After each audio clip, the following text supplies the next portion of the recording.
I'm Tim McClendon. I'm the senior pastor at St. John's United Methodist Church in Aiken, South Carolina. I am the first elected clergy person. This will be my 6th General Conference, and I've been the head of the clergy side of the delegation 3 times, and I'm the chair of the delegation. And on behalf of Barbara Ware, who is the first elected layperson, who is the vice chair of the delegation, we're looking forward to General Conference that begins on May the 10th and goes through May the 20th. It is the only body that speaks to the entire life of the denomination. It decides all matters that are distinctively connectional, which is paragraph 16 of the Book of Discipline. It underscores that our most distinctive doctrine is sanctification, that God isn't finished with us yet. So every 4 years we try to get it a little closer to right, and we revise the Book of Discipline that helps order the way that we make disciples of Jesus Christ, how we order the local church, the annual conference, the worldwide church, and how we can best be God's witness in the world. Some of the key legislation for the 864 delegates are things like human sexuality and whether or not we change our disciplinary provisions about that subject. That will be a decisive vote, of course. Then there are issues about abortion. There are issues around all sorts of social principles and things. There are other issues like the ordination process, whether or not to move ordination early on in a person's ministry track, and then full conference membership, either as a deacon or as an elder, would be done later. Then there's other legislation, some of which has been sponsored by an individual in South Carolina, that would actually postpone provisional membership and full membership and ordination, so that we have a better idea of what a person's level of fruitfulness will be before we actually ordain them. So ministry study issues will be one thing. The global church will be another. And what I mean by that is we're about to vote on a first run at a global book of discipline about what we hold in common and what can be adapted contextually in different parts of United Methodism around the world. There are certain things that are not adaptable, some things that are adaptable.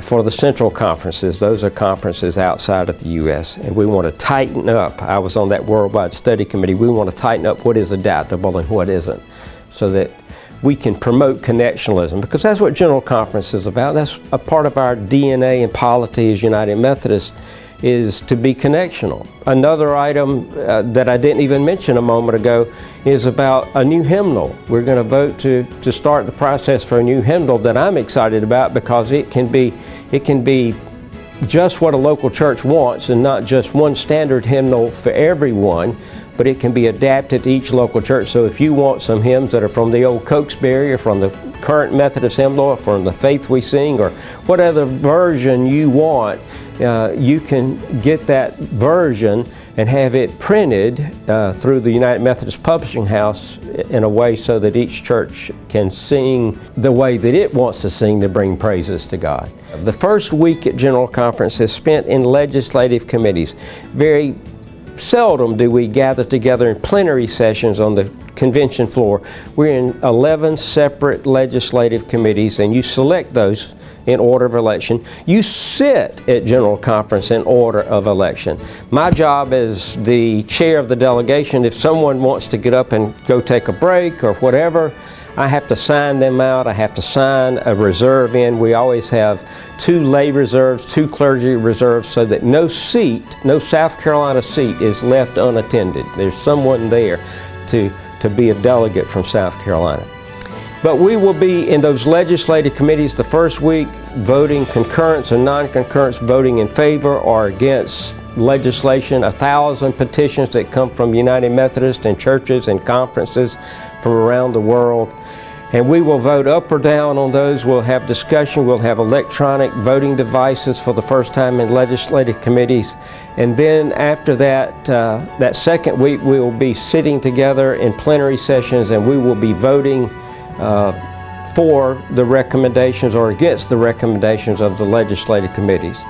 So we work hard, depending upon the committee you're in. I've been in committees since this is my 6th General Conference. I've been in some committees that met at 8 o'clock in the morning and went to 12 o'clock at night.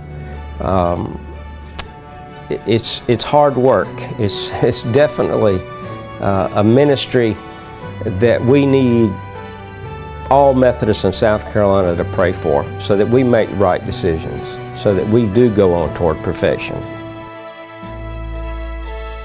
Well, certainly you can go to UMCSC.org, the website, and advocatesc.org as well. You can go to the UMC.org website and click on the GC2016 tab, and you can watch live streaming through the conference website and the United Methodist Church website, www.umc.org. And you can follow even petitions. You can even download the ADCA, which stands for the Advanced Daily Christian Advocate, that has all 1,000 of these petitions. And if you have a particular interest in one of those pieces of legislation, you can track it from beginning to end and how it was dealt with in subcommittee, how it was dealt with in the entire legislative committee, how it was then dealt with in the plenary session. So there are ways of being extremely involved. I'd like for you to listen with careful ears to whatever news you might hear, not of course from our official sources, but you will hear things on the national news and other news outlets about what is taking place at General Conference. Don't believe everything you hear. You know, bad news tends to sell, unfortunately. There's going to be a lot of good news. We want to make sure that our primary focus is not about human sexuality, it's not about anything like that. Our primary focus is how we can best offer Jesus to a world that needs to hear about Jesus.